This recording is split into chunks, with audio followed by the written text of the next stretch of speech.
Has Dan been asked by UFC if he might main event if Volkov They're doesn't gonna get tell a me that visa? shit. They ain't gonna tell me that shit. They ain't gonna tell me that shit. Twitter will know before I know. That's right. 100%. Twitter will know before I know. Now I've heard. I saw Tom Aspinall say that they have a backup. They didn't tell him who the backup was, but the UFC already has a backup. So if Volkov can't get his visa or whatever, Tom Aspinall will still main event against a backup fighter. I wonder who's the backup. It has to Uh, be somebody yeah, already they in didn't Europe. tell me. I'm sure they're telling me. They'd have Yeah, to tell they would definitely tell him. Um, I don't see who steps in on short notice against Tom Aspinall unless they're Just already in harass Vegas. them. Just harass them for it. Yeah, we might as well That's your message him a job. thousand times. That's your job for the week. That That's your is my job for the job. week, My job is bro. partly to harass fighters, like not harass them, like people would think, but like to kind of dig at them to get information, right? But I've swayed away from that. I don't want to be that type of guy that covers the sport. That's just me. Like I feel somewhat Yeah, yeah. uncomfortable because I'm pretty sure you've dealt with guys. I think you told me about a guy that you'd like Oh, told oh, something to, and then you're supposed to keep it quiet, and then he just went out there and fucking told everybody. Did that situation uh, happen? man, they don't tell me shit anyway because they know. Maybe they just know I've got a big mouth and I'm just Hmm. not a great liar. Like I'm. Maybe they're just. Maybe they're just like, nah, we won't tell Dan his main event because a dumbass is gonna accept anything anyway. So Hmm. why would we even have to tell him? It's not like we're gonna get it past the guy. It's not like we're gonna. It's not like he's gonna be like, nah. Like if they come to me on the night and I'm warming up out back, and they're just like, yeah, we switched it. It's 5 rounds now. I just be like, nah. Oh well, let's do it. Like I'm not gonna have a sulk about it or anything like that. So why would they tell me? But no, like it does happen. It does happen. Like I think I talked about this earlier. Is when I got the Arnold Allen fight, like Sean Shelby had messaged me like midday, Hmm. and like that afternoon, Ariel Helwani messaged me and he's like, "Oh, yo, you fighting Arnold Allen? You fighting Arnold Allen like March 19th?" And I was just like, "How the like? I just found out. I haven't even said yes. I just like I got the message and I was like, cool. Just shot it to like Eugene to have a look at and see what he would say. You know, Yeah, some people find people out. People find some out they people got just know connections there's moles everywhere. But nah, everywhere, like and I'm sure. Oh well, I'm sure that like managers use and guys like Irwani like use each other. You know, it's like I'll tell you this about this fighter if you put this fighter on your show. But you can use that when you're a guy like Errol have. Well, he's the biggest, right? mm, He's the biggest media personality in our sport. So without a doubt. obviously he gets that kind of pull. Yeah, even if you don't know him, people are probably messaging him. It's like, can you release this, even though it's not 100% signed or anything? Because why? It will push Yeah, yeah. public perception. I get like a lot of I get the messages, you know, like when something happens or a rumor spreads out and people are just like, what's going on? Like my inbox will be full from like everyone just being like, I won't tell anybody. That's how they start their message. They're like, just between just between you and me. It's like, well, but it's just between you and me. Why you gotta know? Why can't you? You know, if you're just keeping it between you and me, it's like, why you gotta ask? That's true. That's true. That's true. Why you gotta ask, my guy? Because whenever I get information from somebody, because sometimes I do get dropped information from people, I'm not even looking for it. I'm not even asking anybody about it.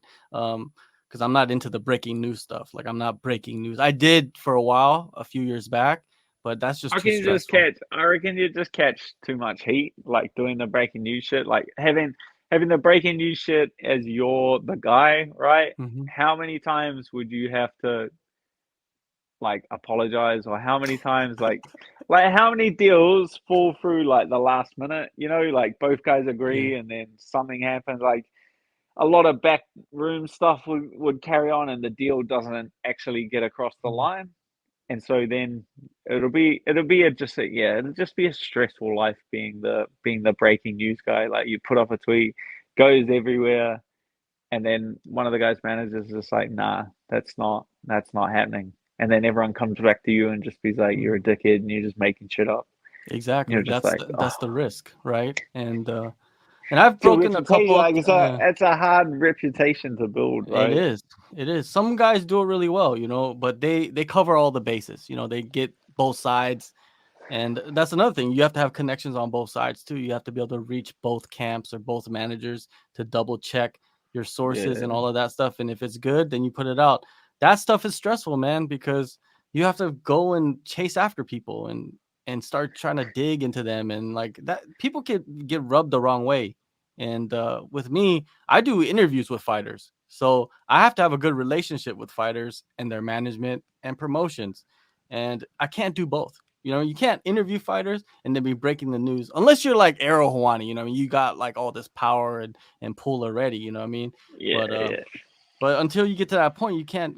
That's why everybody's trying to be Ariel. Like I'm not trying to be Ariel. Everybody else, not everybody else, but there's a lot of people out there covering the sport trying to be Ariel. It's like, yo, Ariel's been covering the Yeah, but sport for you're like starting 15 like years. you've like gone the avenue that's like very long term. Like your avenue will you're like I feel like you're like at the stage of investment when you do so many fight it because I'm the same. Like you appreciate the people that first had you on. You know what I mean? You appreciate the people that first hit you up for an interview.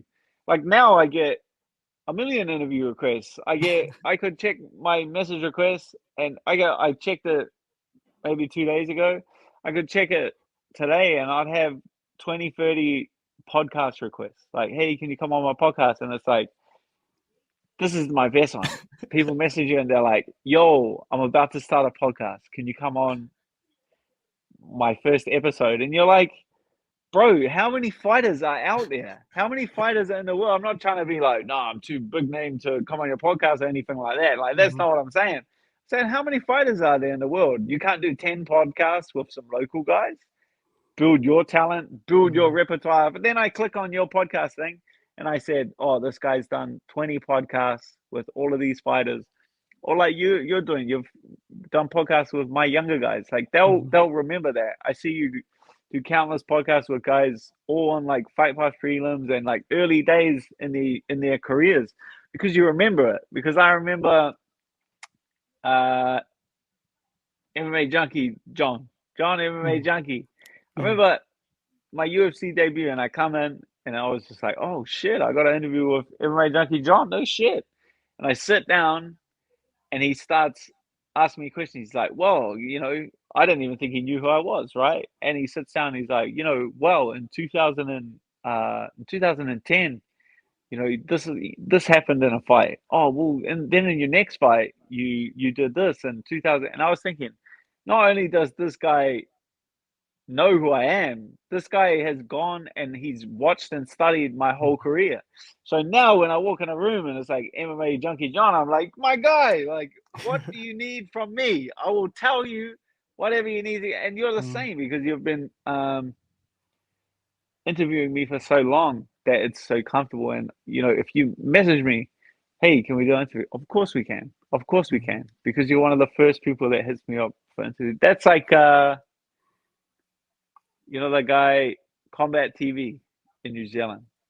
He's Yeah, got he's the like OG. The OG. Yeah, the uh, OG. he's the OG. G. You know how many interviews like Israel Eugene's done before. Eugene used to be like my head coach would be like, no, no interviews. I'm not doing interviews. But Tony Robb, Tony Robb has been taking a camera to fight shows in New Zealand for longer than I've been alive. Like Tony Robb is an absolute man. He has like the catalog of New Zealand combat sport history. Yeah. It's just deep. Like he's got all my old fights, like way deeper. Like Jason Suddy's fights got like new legends of New Zealand combat sports. He's got Israel's fights. Like he's got like 20, 30 of Israel's first kickboxing fights. You know what I mean? Like, and he did an interview with Eugene after a fight when Eugene was like young. You know, Eugene was young in his career. Tony came up to him with his camera and he's like, "Hey, I'd like to interview you." And you did the interview, and like Eugene was blown away, thinking, "Oh, why does anyone want to hear me talk?" So now, when Tony Robb comes back, and you know Eugene's the superstar head coach of City Kickboxing, he's got time for Tony Robb because Tony Robb's been holding that camera for so long that he feels like honored to give it back because he promoted him so early on in his career. So that's like to all the people out there starting podcasts. It's like, we'll start your damn podcast then. Don't don't just go around like messaging and attaching yourself to like big name fighters thinking that that's the way to do it, because it's not. Like, by the time that you get big in your career in 10 years, I'll be retired. But if you uh interview a guy that's just making his debut in 10 years, the guy might be the next Israel Adesanya. Guy Exactly. might be the next Conor McGregor. Like, you just don't know that yet because no one's talked to the guy and he hasn't Yeah. had his opportunity. It's like, Yeah. invest for the future.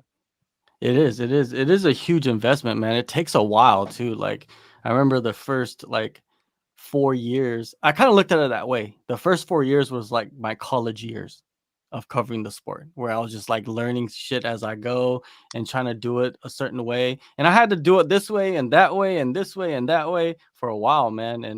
And I just figured out like, okay, this is the way that I want to do it, and this is the way that it's gonna work, and which is I want to interview people. I want to talk to people, and this is how I can do it. And then just start interviewing as many people as I can because I'm dog shit right now. So I need to get my reps in, for like anything to Yeah, get yeah, ref. comfortable. Get comfortable and just Talking get on camera. understanding conversation. Because at the end of the day, really, I'm not that I'm not that like social in person. Like, I'm not really that social in person. Like, if I'm in person, if I really know you, then yeah, we'll chop it up. But if we're just like hanging out and like I don't really know you at all, I probably won't even talk to you, and you probably think I'm an asshole. But I don't care. Anyways, but yeah. Oh, when you're talking about reps, you reminded me of, bro, one of my friends brought it up because one of my friends uh found he found the video of my first interview I ever did. And now this is in like, can't remember, 2011. Mhm. The first on camera interview I ever did after a fight. Dog shit. Absolute, absolute dog shit. Like, it's so funny to watch it because talking on camera is like a trained skill. No one is. I don't feel like anyone um is just born good speaking on camera. Like, it's a trained skill that you need to get comfortable with. It's just about getting comfortable with the camera and knowing that people. I don't know what it is. Like me, I just can just be myself, but that takes time. Like the first couple of times where someone just points a camera at you, you're just going, shit, what do I do? Like, oh, and you're thinking, oh man, people are gonna watch it. Like you're just thinking about something else. But it's the funniest interview. It's just the worst. I'm pretty much saying the same stuff that I say now, but in just like the worst way possible. It's gold. I I, hope that then it's so hard to find. It's very difficult to find this interview as well. So it's like I want to keep this. I want to keep this interview hidden for as long as I possibly can. I have it, but I will keep it. I actually messaged them because they hit me up for an interview. Like the next fight show I was on, they were like, "Hey, can we do an interview before your next fight?" And I messaged them back and I said, "Delete that first interview off YouTube. Delete that, and I will do another interview." And they said, "Nah." They just left it. They were just like, "Nah, we want to leave that."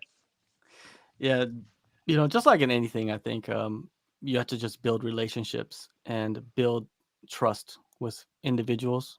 And like you said, you have to know the people from the ground up. Like if you're starting a podcast, of course you're not going to reach out to a top 10, top 5 guy in the UFC. Like, you're just, if you do get one of those guys, good luck. You know what I mean? Because you're probably going to sound like dog shit during the podcast because you don't know what the fuck you're doing. But you get reps with guys that never done it before or go to shows. I remember the first show I covered like in person. with like the mic and the camera and everything, I was nervous as shit. But then as I got into the Yeah. flow, I was like, oh, this ain't shit, man. This is what I do. You know what I mean? Like, and then just like start rolling and shit. Just roll through it.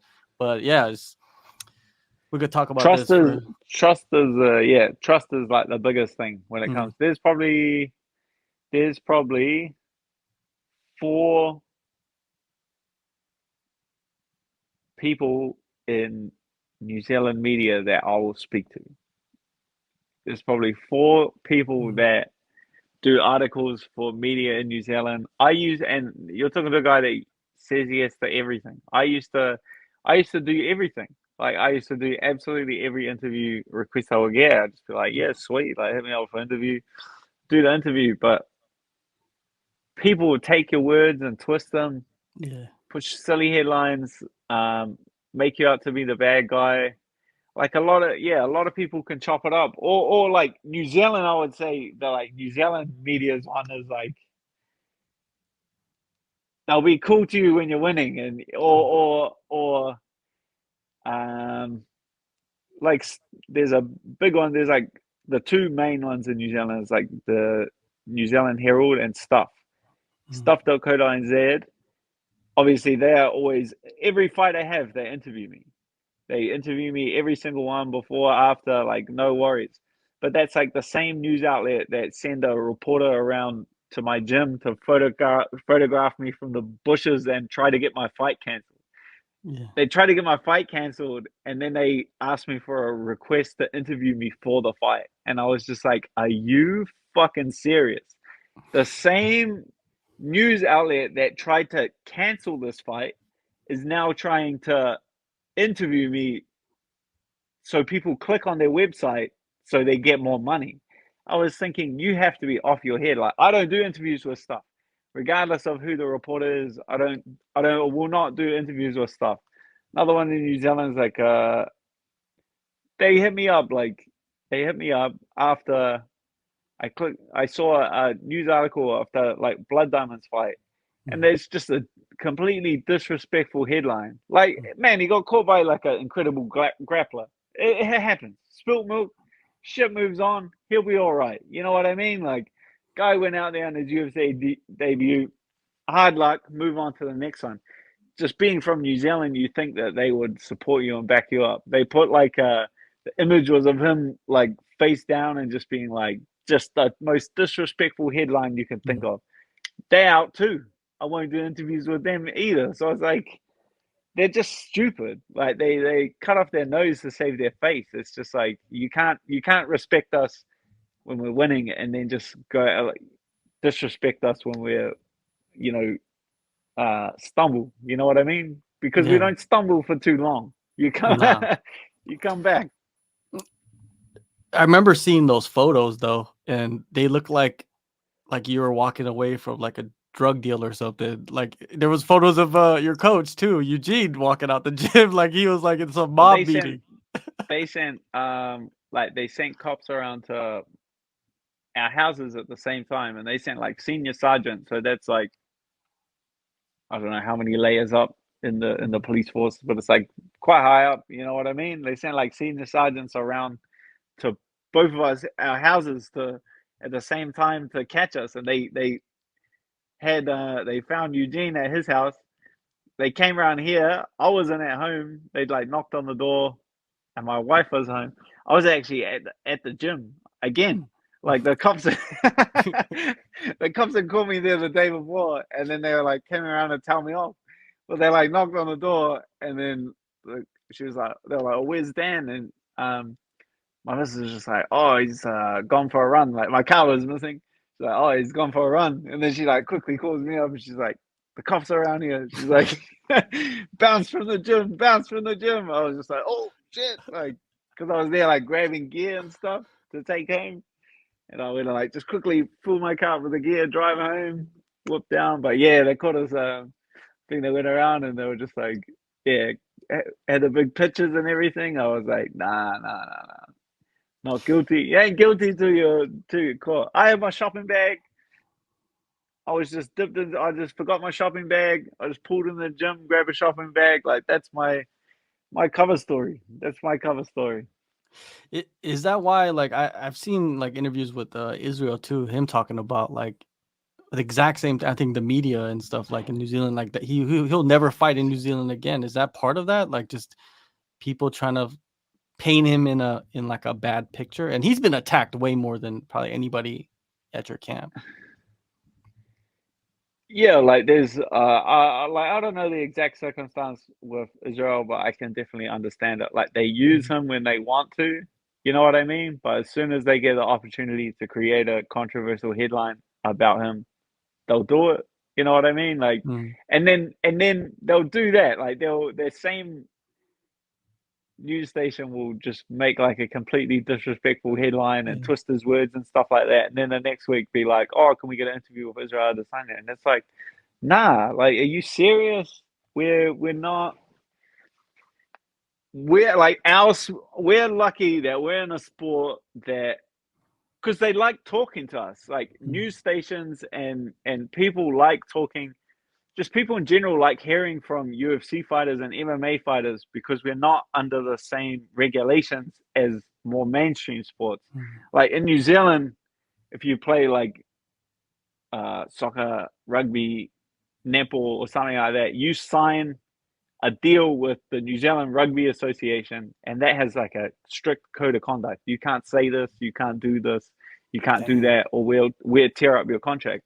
Like the UFC's code of conduct one's like pretty much like don't be racist and don't be Mm. homophobic, and besides that, like do whatever the fuck you want. Like who in our sport in the UFC has been punished from our code of conduct? Like Sean Strickland's not even being punished by our code of Yeah. conduct. Like our one is like as loose as any as any like big sport or mainstream sport in the world. So that's why people like to like fans like to hear from us because it's like Mm. honest. You're gonna get like an honest answer. Like we are more free to speak about like controversial issues, whether that pisses you off or whether you align yourself with the issues.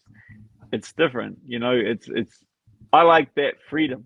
Like that's really one of my biggest passions of being MMA fighters. You get like a lot of freedom. You're free to be yourself. You can work when you want to work. Like it's a very I feel free as Mm. being a fighter, not like controlled by any organizations or things like that. Thank you guys for watching the video to the end. Make sure you guys subscribe, hit the like button and the notification bell so you don't miss any of the content that we're putting out. We got a lot of things in the works, so please stay tuned.